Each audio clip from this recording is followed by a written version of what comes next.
But I will say this. I think he is the greatest shooter that I've seen, that I witnessed.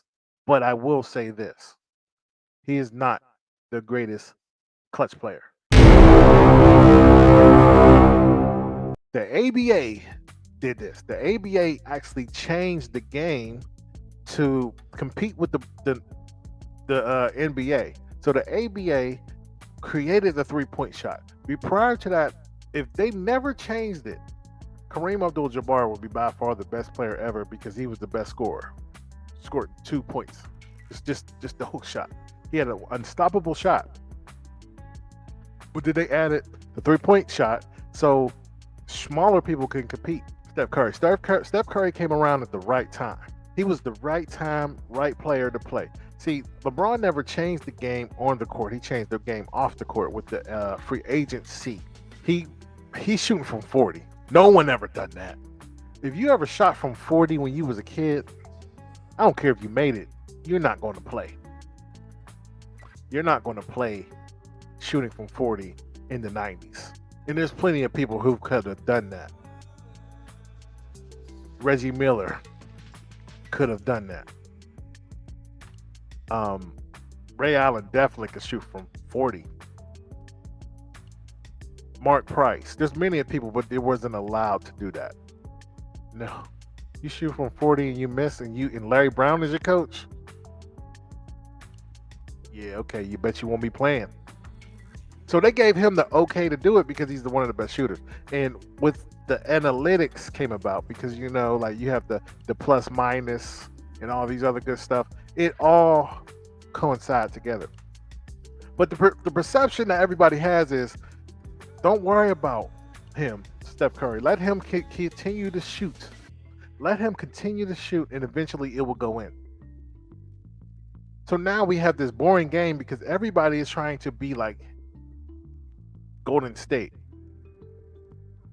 That's why I respect Milwaukee because they don't do that.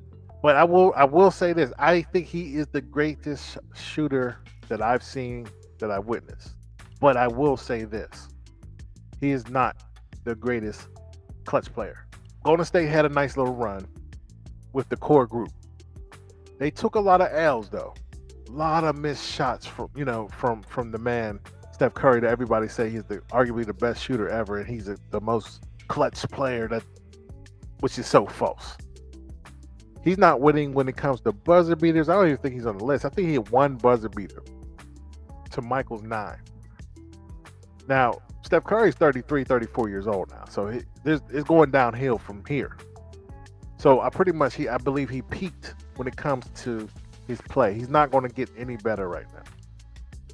His play on the court is not all roses, because this is what I'm saying. I saw him not playing well in the playoffs. A lot of people say, "Oh no, he's clutch. He's this." I'm like, you're not watching the same game I am, because why?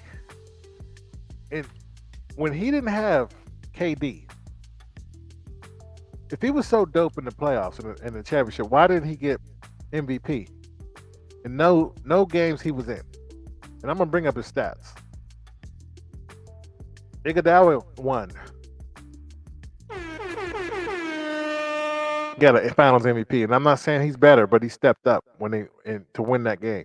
And then when Kevin Durant was there, which you begged him to come, because you were scared of LeBron James. The thing I didn't like about what Steph Curry did, light bright. What Steph Curry did was he lost to LeBron. Choke job. He shot 33%.